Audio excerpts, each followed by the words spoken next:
election officer up front of the list, Mr. Secretary. I will move that we appoint everyone on the list, which is 95 Democrats, 35 Republicans, and 81 affiliated. Is there a second? I'll second that. It's been moved and seconded. Discussion?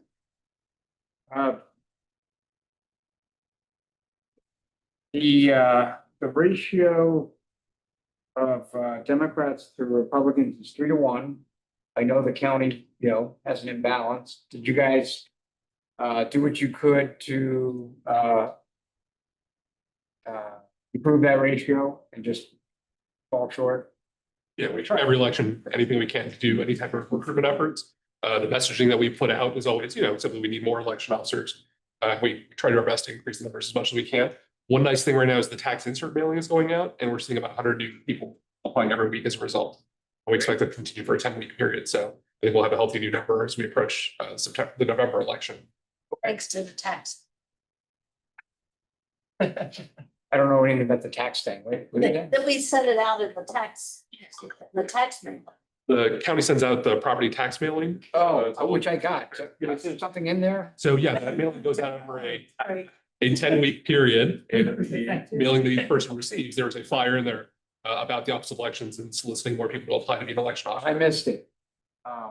So did you pay? So I did. Never mind. Yes, yes, I did.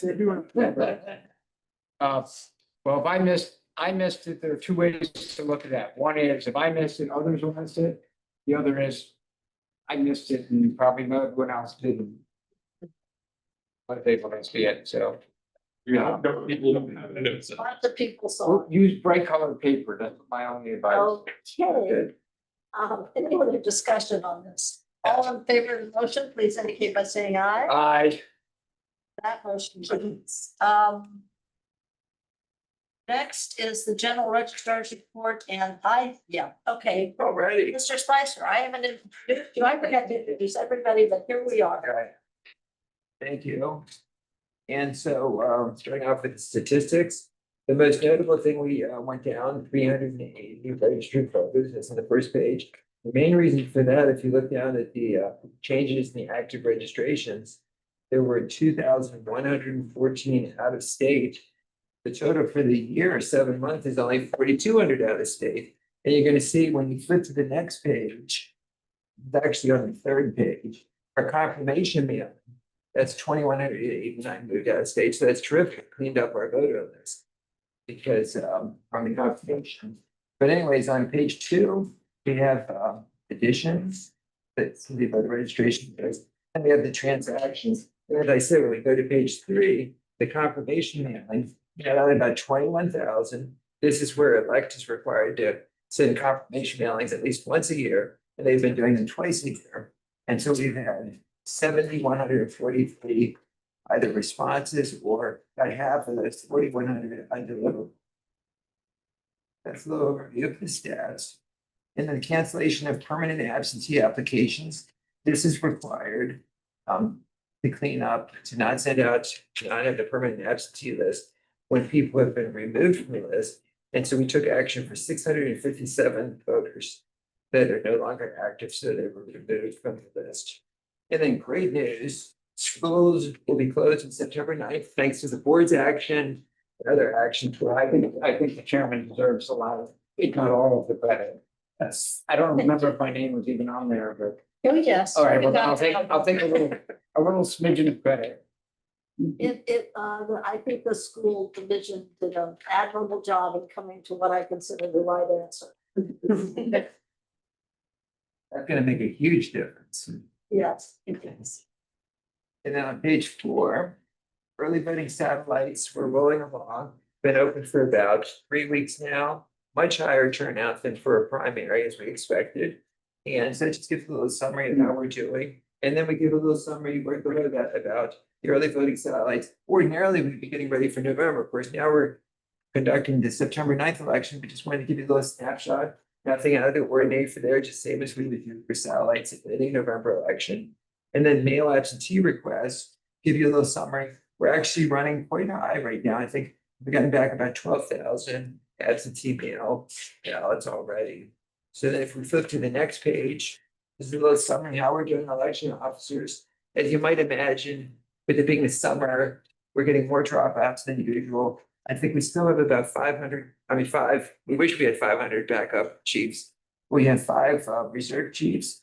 So we're a little lower than we'd like to be, but we keep filling any with replacements. Election officer training, that's rolling along. We've trained, what is it, Robbie? Over 2,000, I think. Yes, thousands of people so far. So we're very busy. It's not like your typical summer. Then if we flip to page 6, resource allocation. And even though we've already covered this for September, now we want to let you know the resource allocation for November. And it's very, very typical, like we would for any November election, this is going to be the gubernatorial election. So we're going to have enough ballots for 50 to 80% of registered voters in precincts, which would be easily enough. The logic and accuracy testing for the September 9th election, most of it's finished. We still need to do some poll pad testing. That always takes place toward the end. We flip to page 7, a little bit more about the logic and accuracy testing. Then under office personnel, we've already talked in the last meeting, but I didn't have a report about Robbie as the second deputy director. And then very exciting news, Ian Hines, who has been my fantastic executive assistant, she's right back here, has been filling in since Pat Ferguson left, doing great as our FOIA and outreach manager, working with Sean and now that is official. She interviewed and will be full-time effective August 23rd. So it's going to be great to have. Yeah. You have a replacement, are you getting a new executive? Not for the moment, we're trying to, so at the moment, Anne has been, she's, once we convinced her to go full-time, she's gonna try and keep helping me out while she's also doing the new job. We'll see how that works out. If necessary, we'll fill her old job. Because I think we all felt that was a good move for you to get some help. Yes. So hopefully you'll, are you going to intend to look for a replacement? It depends. It depends on how things work out. Her first priority is going to be for the new FOIA assignments. So it depends on how much help I need. If necessary, the jobs. Right now, they're still down with what they used to be. I'm talking about an executive assistant for Yes. everything else. It depends. If she has the capacity, she's going to keep helping me out, even in her new position, still do some. of the Okay, so we're gonna see how that goes. Yeah. The other thing. Okay. Shane's gonna be working with Sean, just two-person team, communications, and it's also our compliance. We're making that our compliance division. That they're gonna be working on that legislation and all that sort of thing. And then speaking of that, under FOIA, at this point, we had more FOIAs last year. I shouldn't say that because they're probably gonna have it tomorrow. But you see, we've got 34 so far and 17 NVRA requests. And then the electronic poll book replacement project, we're well on track to start that in November. Just heard from them record. Correct. So that's going very well. We just heard from them. What's the latest update, Corey?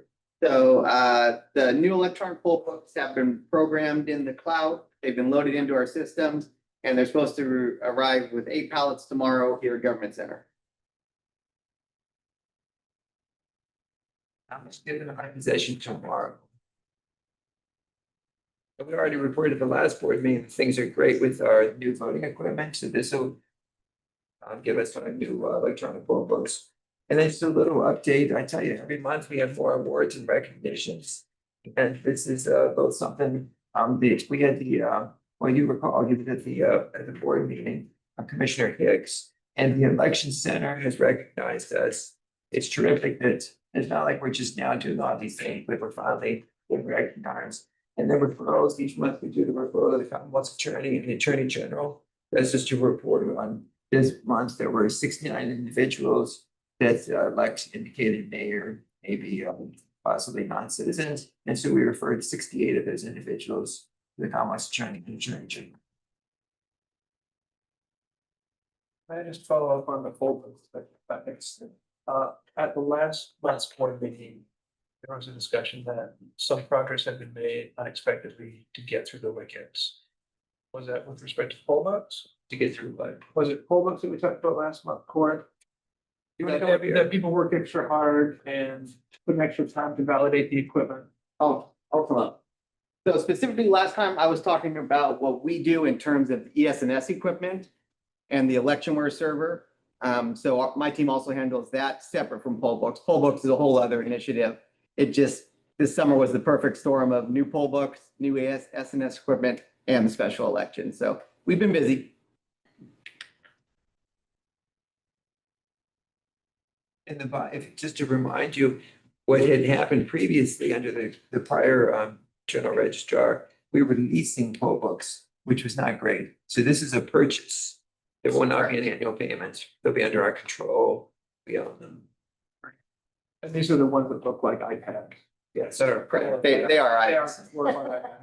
This is where we waited a little while to get the newest generation. Because the new iPads came out in April, so we're getting the latest generation of them. So we should get the longest life before they need to be replaced again. Maximizing our return. That's it for my.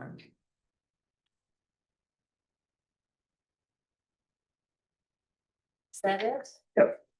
The other questions for Mr. Spicer? Thank you. We will move on to new business, ADA compliance certification. Do I have this motion? This is the time where we are supposed to ensure that we, that all our localities, all our polling places have been assessed as they are annually, using the ADA checklist that's provided by this, by Elect. And the checklist for each polling place has been filed and will be maintained in the records of the local electoral board in accordance with the Freedom of Information Act and pursuant to a section of the code 24.2-310 capital C, all polling places in the locality stated above are currently compliant with the requirements of ADA, the Voting Accessibility for the Elderly and Handicap Act, and the Virginians with Disabilities Act. And I would make that a condition. So I so must. So, wait, you made the motion? I'll second the motion. Thank you. Okay. Is there discussion What is the motion, that we are going to comply or that we? that we do, and that we're sending our compliance in and the secretary is gonna sign a lot? I've already signed it. He's already signed. Okay, so we're moving that we comply. Yes, we have to do this. I guess the motion is that we certify. that we- Okay, all right. The motion is that I should sign the certification. I think you guys share on that liability. On that form as well. Look at this. So I'll move We certify. that we, And it's been seconded, and that was the discussion. I have nothing further. okay, Thank you. All those in favor of the motion, please indicate by saying aye. I, Aye. Aye. Opposed, that motion carries. Sign the form. And I've signed the form. okay, the form is signed. And thank you all. All the rovers help us do that. And we appreciate that because it's a job to look at, assess all our voting places, and we do that. And so thank you for that help. Okay, now that we figured out what that was, resource allocations for the November 4th election, and they're in front of us. I don't know that we have to vote on these, but we can. Are there questions, motions? Well, I think the discussion would be good, so if we want to do a motion, that's fine as well. The in-person voting on election day is on a clear downward trajectory.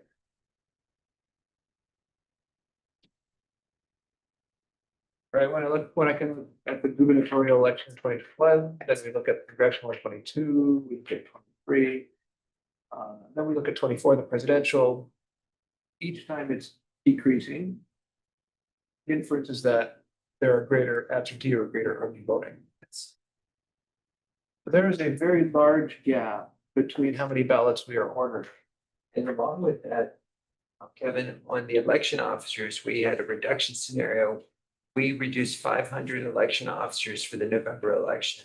That was a savings of about $130,000. because normally we'd have, correct me if I'm wrong, about 2,800, a little over 2,800. We only have about 2,300 for that very reason. The ballots are trickier because you never can tell what can happen in any particular precinct, and we have to order them a couple months before the election. The difficulty that's changed for us in ordering ballots is we used to be able to not have to have them precinct specific. And so we could order big chunks of ballots and move them around between the precincts that had like people on the ballot. Now we have to order ballot specific ballots. We can't run next door and get ballots from someplace else. So that's part of why I think we've not seen the decline. We've not seen the decline in the order because we don't have any way to shuffle. And we used to do that. We used to have to say in one precinct, all of a sudden, everybody turned out on election day, but we could get the ballot from some other precinct. In other words, the rovers could carry one or two kinds instead of a bunch of different kinds. And we never quite know what that is. So that's why that hasn't fallen. So if I may also have, just to provide some more context here. So 4 years ago, we ordered ballots for 75% of active registered voters. In this election countywide for election day, ordering a 59% order. So we brought that number down significantly from what it used to be. But part of it is the number you see here is the number of people who cast their ballot on the scanner. That doesn't account for spoiled ballots, void ballots, or provisional ballots. That increases the number of ballots that are potentially used. We also never want a precinct to run very, very low on election. We want them to have the comfort of knowing they have, essentially one final pack left if they need to get there. So in general, we've tried to optimize that number as much as possible, that if turnout were to be higher than what we think it could be or what it has been historically, that we're ready for that type of influx. But we go precinct by precinct to look at what that right number is. What is the projected cost of printing the ballots this election, the November 4th election? At 130,000, Give or take, yeah, ballot costs about 25 cents. 25 cents. And so if you cut it 10%, 80,000 voters, 10% is about 17,000. So the total is about So- 130. The nice thing about ballot on demand technology is that if you're getting down to your last two packets of 200, you could have rovers send out a freshly minted ballot on demand.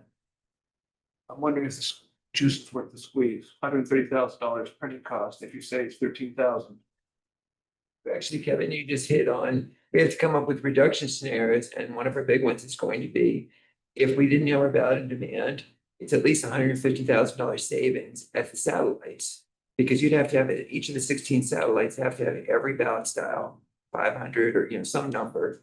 So to do that at the precincts, of course, we require a much larger number of. Well, I'm not suggesting that the ballot on demand machines be distributed geographically. I'm suggesting that if a precinct gets down to its last two or three packs, whatever the threshold is, at that point you would have either centrally or at three locations across the county, some of the pre-positioned ballot on demand machines that could then go ahead and print out another 100.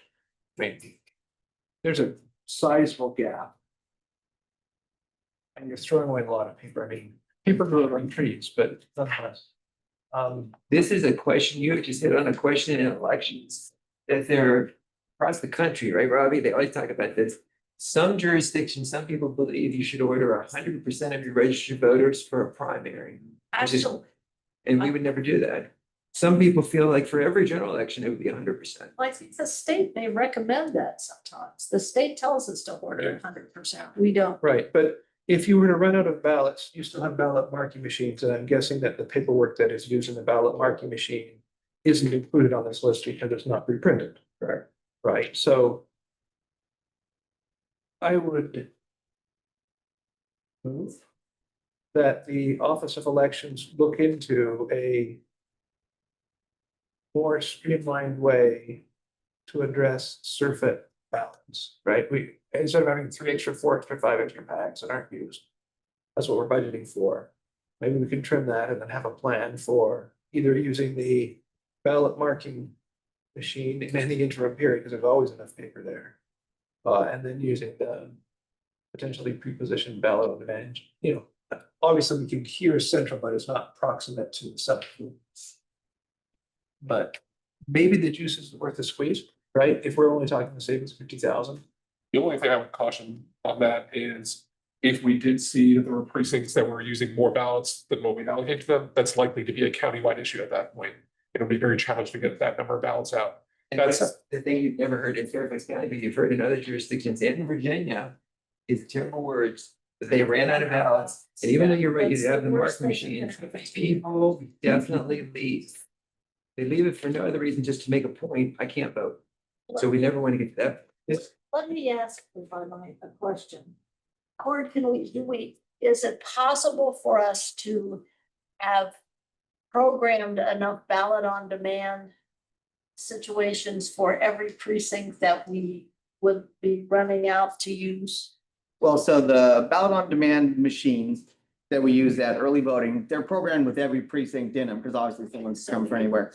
And so what we've normally done on election day, we have it just as a backup. One of the ideas Eric came up with is we usually have about 10 of them set up in 251. So if we had a location that they couldn't get into their precinct and get their pre-printed ballots, we can, in an emergency, we can print. An average BOD, I might actually default to Flo and Bill on this, but probably 45 seconds to print a ballot after it warms up a little bit, maybe 30 seconds per ballot. So if you have 10 machines going, that kind of tells you the speed at which you could get ballots printed. If you're having to print for multiple precincts, you're having to swap, pick the second precinct, start the print again. So it's not the fastest procedure in the world. It definitely works when you need 100 or 500 in emergency. On a large scale, it's hard to kind of scale that up to that level. My follow-up question is, I think I understood what your suggestion was possibly to do ballot on demand in the precinct, in all the precincts. Is that what you suggested? No, I think the machinery cost for that would be. Yeah. So Was it the other one? Was it using the ballot marking devices potentially as? that would be a stop as your backfilling. If we, so first, They could see that where we send out more more ballot cards. but you would still have the setup in 251 and perhaps two other locations, some of the ballot on demand machines. So that if at noon, you can project these things using morning foot traffic. If there's tremendous turnout in the morning, you would be able to project, oh, this is going to get tight or it's not.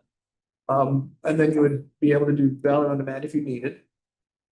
And in the event that the rovers in the car get stuck in traffic, you still have the paper for the ballot marking machine, so everyone can still ballot. I mean, the question is, can you shape this a little? Can you sharpen the pencil on these numbers? Sure. And we're already using 251 as the backup in case a building gets locked out. You can't get in the case where the ballots are, or whatever. I mean, can we expand that so that we're not profligate? I think I would just share Robbie's concern if it ended up that, countywide, we had a certain group of voters. It'd be very tough to accommodate that with BOD, individual precincts, even a handful of precincts, yes. Let me ask this. We order precincts in packs in multiples of what? 500, 200? I guess the concern I have, and I think as we move forward with various ways to be more accurate, nothing we're doing here has a precedence in an election day that is similar. We can't look back to anything, because the last time we did a gubernatorial election, it was COVID. And so we don't know the numbers of who turned out last time, and on election day are significantly different. And there is a couple of things you don't ever want to happen on election day. You don't want to run out of ballots, and you want to get the place open on time. Those are the two basic ones. If we had, as we move to different kind of technology and maybe different kinds of ways to vote, I think your point is well taken, but I am concerned about moving here, since we can't look back. It's not last year, it's not anything, but 4 years ago doesn't matter either. So Well, I'll tell you, this is something that we definitely think about, that When I was appointed 3.5 years ago, 2 days later, I made a change in our ballot printing because my predecessor chose to have K&H, which is across the country. Also not just do our mail, but to do the ballots, it costs $50,000 to ship them. Now it costs us like $1,000. We also pay much less per ballot. Maybe we can sharpen the pencil more. We just don't want to get it too short. But I think we Sure. can make some change. But I'm looking at Chapel, right? The presidential election has 35.9%. We're ordering 60, and even, I mean, yes, you can't project the future, but I put any money on the fact that a gubernatorial is not going to have as many voters as a presidential. The funny thing is, that was my assumption too, until I looked at a lot of these numbers in the past. What's very surprising is that for presidential election, the rate of early voting and absentee voting is much, much higher than any other election. People want to get their vote in early. So I think it's actually instructive to look even for 104 Chapel at November 2020, November 2022. So in those two elections, they had 45% turnout. So if you think about it, this is a precinct with about 2,500 voters. Let's round that up to 3,000, just make this simpler for math purposes. So a 45% turnout is, it's out there, it's better than that than me immediately. That's 40% would be about 1,200 ballots. The 65% what we're doing is closer to about 1,800 ballots. The difference there is not that large. If we were to have more voters than we did 4 years ago or 3 years ago, then it doesn't leave us very much of a buffer. And the cost is what, 4 packs, 200? Yeah, we buy them in packs of 200, which is actually cheaper than buying them in packs of 100. When we looked at, would it be cheaper to go to packs of 100 and we could reduce the number in some precincts, it actually doesn't save us money, it costs a little bit more. And then each ballot gets roughly 25 cents. It's 25 or 45? 25 cents. So it's It depends on the length of the ballot, it depends on the exact ballot. We get discounts at the higher volume. So we're not talking about a lot of money, actually. Okay, is there a motion? But wait, so is there a motion pending? Yeah, so I mean, I'll motion second. was to look into Yeah, whether this can, pencil can be sharpened and there can be. Is to investigate the possibility. Yeah, I set up a committee to study the I'll potential. second the motion. I'd like to make a friendly amendment. So Well, may I okay, propose wait a one? minute, we've heard the motion and the second. The motion is to investigate the possibility of reducing the appropriate, reducing in the appropriate places the allocation of ballots. for Through, election day. yeah, through use of Technology. contingency planning. Through use of contingency planning. This is a motion to investigate. Okay, Yeah. Is there a And- second? yeah, I'll second that. Okay. And then Just my just now let's have some discussion since we haven't had Oh, any yes, yet. sir. My only statement or sort of suggested amendment is that the investigation proceed with due regard for maintaining an appropriate safety margin. That's been accepted. The due regard motion has been accepted by the maker of the motion. Is there further discussion? All those in favor of the and I assume, before we go on, I have a question. Investigation. Okay, all those in favor of the motion to investigate, boy, these we're fitting right in with the public times, aren't we? All those in favor of the motion? Aye. And the chair votes aye. Okay, All right, we're gonna investigate. okay. Next. Can I make a motion or were you on new business? You just did resource allocations. I'm writing down investigate. Okay, Okay, I have a new very, business. very simple, Oh, well, you know what? We missed electoral board reports. We just went right to new business. Electoral board reports. okay, this is what, Wait, well, okay, I can report that I was asked to make a motion and I'd like to make a motion. you were asked to make a motion. I didn't. Member ask. of the public. Oh, member of the public. Yeah. Okay, I'll ask you. Do you have a motion? Yes, I have a motion. Should I make the motion or is that in another phase? Go ahead. Okay. There were 2 articles here that I was handed, which I will be reading with interest and I would like to put them in the record. The minutes of the meeting, sort of like we did with Greg for his articles. And this was motion from its counterpart on the other side of the aisle. And there, you need the titles or I have. You have them, okay. Yes, so we're entering So, yeah, we're entering these two articles in the record. that they were, I guess your motion is, well, you're just asking to have them entered into the record. Well, I do As have they're another little introduced. motion to go with that. It's an investigation motion. Oh, gosh, we love those. So I'll move that the registrar take a look at this and consider if there's anything in these articles that any steps that could be taken to better clean the voter roll based on the information or advice that is in the article. You've heard the motion. Is there a second? I'll second it. Now, is there discussion? And that'll be for due regard for cleaning the roll. So we have another motion to investigate. It's another motion to investigate. I have nothing further to say about it, other than I would say, first of all, Wait a I do minute, have you said you had nothing further to say. I have some things further. First of all, I want to commend, this is not to suggest that this office hasn't done a great job of, trying to keep the voter roll clean.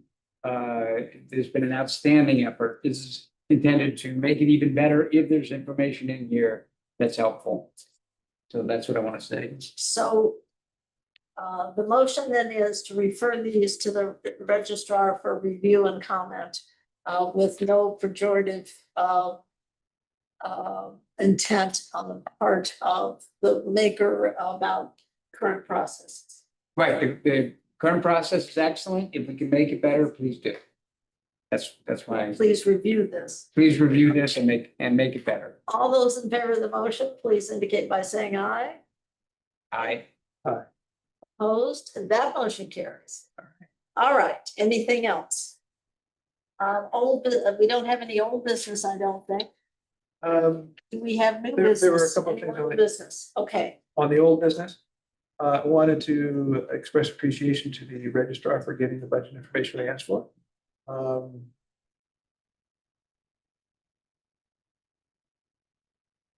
And then I want to follow up on something that came up during the registrar's report. Okay. With respect to rovers assisting in the identification, in the confirmation that ADA locations, that precincts are ADA compliant. Yeah, How many rovers do we have undertake that effort? 30 rovers and 5 regional rovers. but that's our total number of rovers. Do they all work on that, So every single route rover in the June election was assigned to. But they do it during the June when do they do it? Sure. So the checklist that's provided by the state has a number of things that they want us to assess for EDA purposes, but about a third of the items are very specific to election day. That they want to make sure certain things are posted or opened on election day. So we had our rovers do that on the day of this past June election. The 30 route rovers conducted that effort. There were a couple of precincts that were not fully completed on that day. We sent people out to complete those to make sure 100% of our precincts were properly assessed. When we sent people out after the fact, were they the same rovers or were they people who are in the office of election? It was different individuals. Double check. So people just from our office. It was other people from our voting equipment team, yes. Okay. Given the, And the reason the original, it was an oversight. It wasn't, there was nothing different. yeah, in view of the challenge it was, ultimately successful, thanks to the efforts of the chair, in explaining the need to have schools closed for election day. I would move that we task an appropriate cadre of people, maybe it's the rovers, maybe it's a different team, to generate potential additional precinct, alternative precinct locations, such as going and doing an ADA assessment of community buildings at developments, et cetera, so we can develop hopefully a broader set of potential locations that would be ADA compliant. We can't move a precinct if it's not ADA compliant, but it would be helpful for us. Could I make a suggestion before we go down? I think you're headed down the right road, but could we ask those that look for locations to think about a plan of what we're looking at before we task the rovers to do it. I think that we're gonna find that if we know where where there, right now, Beth generally looks at all the potential places, the areas where we need them. In other words, we don't need to go look countywide to figure out what we need. Well, so that was my concern, is that it has fallen to Beth, and so we don't have the bandwidth to look at scale, the issue that, the challenge that we want to mitigate or avoid in the future, which is, it's great that the schools are now closed from an election perspective. It's not great that the schools are closed from a student perspective or a learning perspective. And so to the extent we can get on a course where we decrease the reliance on the schools so that we avoid that conflict in the future, the gating item is identifying any locations. And if we leave it to Beth, that will simply overwhelm her. Well, okay. Well, my only comment there would be that, this problem arose because Connolly, ran for election, had cancer, died prematurely, died, in terms of his term in office, and therefore we have to have an election. I don't think that happens, very often. So I think, we can't, and the truth is, we're not gonna be able to re-engineer things to eliminate schools. So, a marginal improvement is fine, but I don't think it's gonna fundamentally change. I think if we altered the trajectory over a period of time, we could significantly reduce our footprint in schools. There will be more special elections depending on who prevails. Well, how many school Right. precincts do we have out of the total? 167. What's the percentage? Out of how- We have 274 precincts. We use 167 schools. Let me suggest. So it's 60%. Let me suggest that I don't believe that there's any situation where we're going to use future schools. Where I think schools, because of the parking and a number of things, are going to continue to figure. And public buildings, remember, we use a number of other public buildings. Which is the legal requirement, is first to go, the legal requirement is first to use a public building if it's available. Yes, that is what the code says, that we do have to do that. So there are very few, we're running out of other public buildings besides schools, is our situation. So I would think that I think that reviewing what our other options are before we send people out would be a good idea, but I think we maybe have the cart before the horse. I wouldn't know what the other options are until I know if they're ADA compliant. Right, it seems that is the part before, right? Well, no, you first identify, you could identify the universe of public buildings in the precinct, in a precinct, right? In each precinct. We In other words, pretty much do. right now, a school, is there a public building that should have been used ahead of the school? And then you would get into, once you have that universe, then you would look at, are they ADA compliant? And you would cut it down to whatever's left. So you can do it without finding. And then for the private facilities, the question is, will they let us go there? And would they charge us? We pay a nominal amount, but some places, they're not gonna let you go there unless you pay a very significant amount. Sure, so I'm in favor of the process that will get us to a list, so we can have this conversation based on facts and not on conjecture.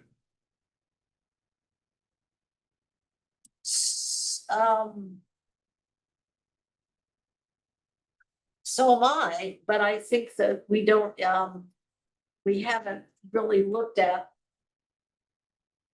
what the facts are yet before we send the rovers out. And so if the question is, let's develop let's scan the universe of possibilities in places where we need them before we send the rovers out. Let's do that. The difficulty is we still don't know exactly where we need them yet. I can't think of, well, I can't think of enough buildings countywide in the places where we need them.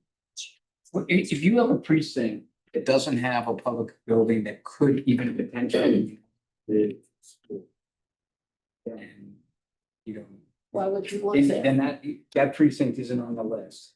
So it seems to me the first question is, how many school precincts have public buildings in them that could be, and frankly, should be under the law, at least considered as a priority. That's the universe that you're working with. Right, so how do we prepare that list? It seems like that's more than a best. If we responsibility. had, That would so be overwhelming. this is, if we had really good AI, okay? Okay? The AI, we do a cross check between the precincts and the public buildings in the precincts for the school, for the districts where we're using a school, and figure out which precincts have a public building that's not being used for election. Good, What's that? that's a good point, to start at the places where we have additional public buildings we're not using. I think that's the beginning. Then that would narrow down, And so maybe. you could argue we're in violation of law if we haven't prioritized them. There may Yes. be reasons why we're not using them. That is, there are, yes, but exactly, so that, I think that would be the appropriate place to start. All right, then I move that we start there at the office of elections. We have a motion to start there. Start with chat GPT. Yeah. To You all- develop a list of government buildings and precincts where we currently use. Okay, is there a second? I'll second it. All those in favor of the motion, please indicate by saying aye. Aye. Aye, because I think this is gonna be a very short list. Mhm. The other thing I want to remind us is, we don't establish these locations, we make recommendations. This is the Board of Supervisors, prerogative and duty. And they do have things they tell us about it, about places that have been chosen. Well, just, But it's. a so good I'm point. just Let's envisioning our find a conversation in January. We might have the schools closed on January 13th so that there's a, when the special, I think, right? Just, that's a good. do we really point. want to play it again, Sam? I No. mean, But I think that it's the sort of unwritten understanding that for elections, and as somebody who has lived through 2 cycles of special elections, because that's how I got elected twice. Going through there, that I think the understanding has been and would continue to be that we would not ask for closed schools, for example, if there were just a Providence district district election, because those kinds of local elections do not have the turnout. They now have the mail is much different, but they now have the mail opportunities and probably one satellite of some length of early voting. Right. And so we don't ask, for example, if there should be, I don't know, one in Braddock. This building is in Braddock. So that's that kind of situation for many of those that the government centers are in. There's a government center in every district. So that changes that situation to some extent. Are we done here with that? Yeah. Yes, Don't okay. need anybody. Any, I assume is that it, do you have any old business? No. Did you old business? Did you vote? I would wonder if we should do public comments on that. We have bouncing the list. Did you do? Did we vote on that? let's vote. On what? I thought you. I move. I'll second it. I think Wait, we're, the list? Oh, We moved whatever we ended Yeah. up with the inventory other public buildings. I Yeah. think was the sense of the motion. okay, so you. It's been moved and seconded. All those in favor of the motion, please indicate by saying aye. Aye. Aye. Opposed, and that motion carries. Okay, and we have no other old business, but I think we should in fact have public comment I do. before. No, we I'm couldn't thinking we do do public comments before the closed session. That's what I'm Yeah, thinking we should do. yeah, Let's I'll do second that. Too late, it's not a motion. Okay. So we're gonna go into Parliamentary public rigor comment, is- although, as the public knows, we will come back and go into public session after the closed session. So if you choose to wait for us, you certainly may. Therefore, I move that the electoral board enter into a closed session to. I thought we were gonna do the public session. It's on my mind here. The parliamentary rigor is lacking today. Yes, it is. It's just because you guys are so creative. When you come up with things I have to think about. Motion on motion. Okay. public comment. The public, as you know, you have 3 minutes each. I do time you. And if you have complicated questions that we can't answer or that immediately off the top of our heads, we will get back to you in writing. And I do not, you come to the podium, we have a podium with a seal on it. And please identify yourself and the organization if you represent an organization that identify it. You have, do we have, wait a minute, do we have anybody online? Not so far. Okay. Go. Hi, I'm Christine Brim. I'm with the Fairfax GOP Election Integrity Committee. And I want to thank the board for their motion and that they passed regarding the 2 articles. Those articles are based on analysis by a nonprofit called the Electoral Process Education Corporation that's been around since 2021. The public can read those articles at their website, which is, for their articles, digitalpollwatchers.org. That's digitalpollwatchers.org. And it's the 2 most recent articles. And just again, for the public, just so that you know the topics of these 2 articles and why they're important. One of them, published August 10th, is potential duplicate registrations in Virginia voter list, August 2025. And in that, they include a spreadsheet which an initial analysis suggested that there were over 16,000 registrants in Fairfax, which have some kind of duplicate registration with a different voter ID elsewhere in the state. So Norfolk or wherever, Chesapeake. We're still looking at that and doing analysis on it, but we recommend that article. The second is highly relevant to a topic that we have been broaching here and that the board has taken great action on, especially in September of 2024, and the registrar has been taking action on every month. That article is titled Non-Citizen Registrations with Previous Voting History in Virginia Election Data, updated August 2025.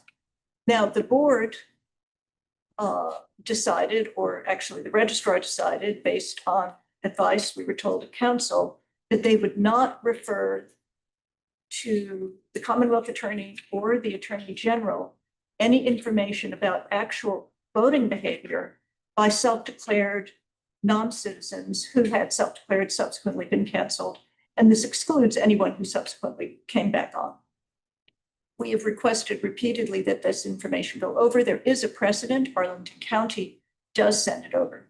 Just so you know, periodically, recently every month, because we have access to the information, the registrar's office is kind enough to provide a secure uplink, and we, as a political committee, have access to all this data, as does every political committee, every PAC, any nonprofit dealing with voter participation, and a number of other categories of organizations across the entire state.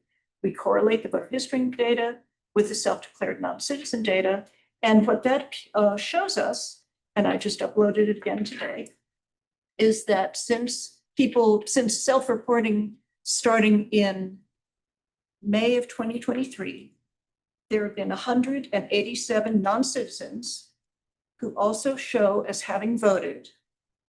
And there were 448 actual votes. A number of them did it multiple times. So obviously, there's self-reported data and cancellations prior to May of 2023. We are not looking at that data. The voter history list data goes back 4 years, so this goes back to votes that were taken in 2019. We keep uploading this data. We have requested that this data be sent to the Commonwealth Attorney, along with the non-citizen registrations, and also to the Attorney General. We'll continue uploading this data. And let me make one final comment. That's over 17% of all of the self-declared non-citizens. And all of this is based on state data available to all these groups from ELEC. A number of those elections are federal elections, which involve violation of federal law, which is all done. Thank you. you. Next. Come on up.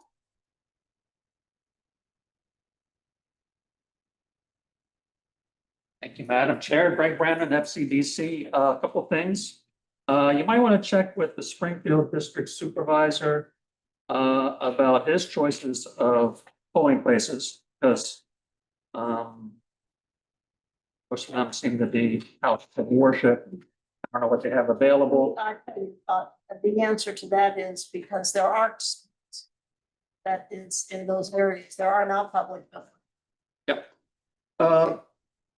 Couple things, a couple more things is, you know, you won the award in the stewardship category, which highlights programs that deliver significant time and cost savings. That's commendable. And so I'm going to relate that to last month's old business, where Mr. Pinckney requested a delineation of the budget for two main functions of the office. Ultimately, the goal is to determine the cost of each election on a per ballot basis. Now, does the board review the budget? You do have that copy. Have you seen, did you have this? As a board or as individual members of the board? 'Cause I certainly- As a board, you've never voted on the budget. That's not one of. The general registrar is the director of the Office of Elections, and we do not review the budget.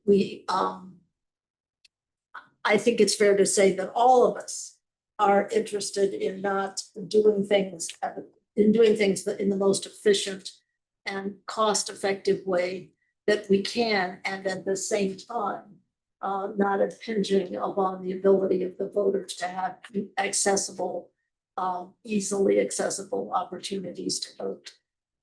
So the general registrar, under his leadership, has delivered significant time and cost savings. Yes, I think. So why are we trying to do a backdoor attempt to influence the budget process with these questions to determine the cost of each election on a per ballot basis? I mean, do you want to use maybe is the ultimate result in this user fees for the voters?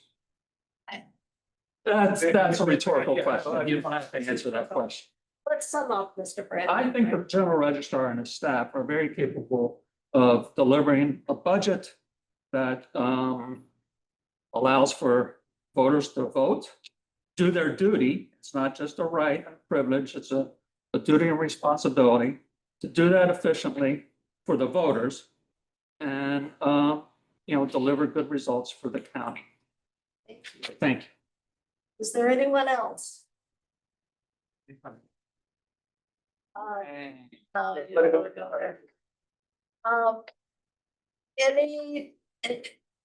online? No? Okay, now I get to read my, I have so many.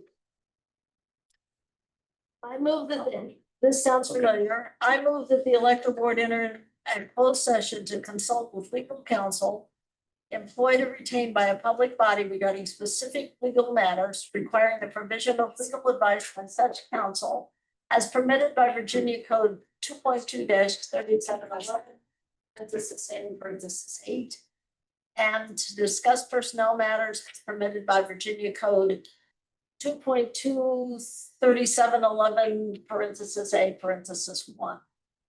And I so move. So is second here? He's waiting. Okay, I'll second. There's a motion and a second. All those in Yeah. several seconds. This may pass. Just all those in favor of the motion, please indicate by saying aye. Aye. Opposed, motion carries. We will go somewhere else. Okay.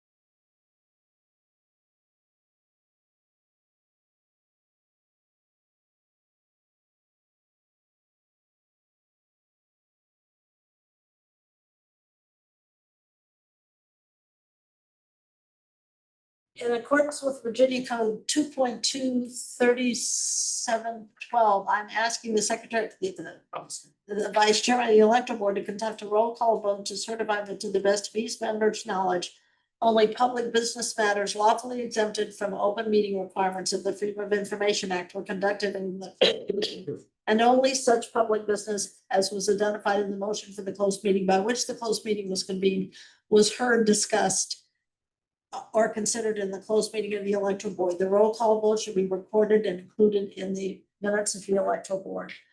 So, Madam Chair? Yes, I confirm. All right, I confirm, and relying on the written signed statement of the secretary, he still confirmed. Okay. I vote as proxy. I Okay, have his signature.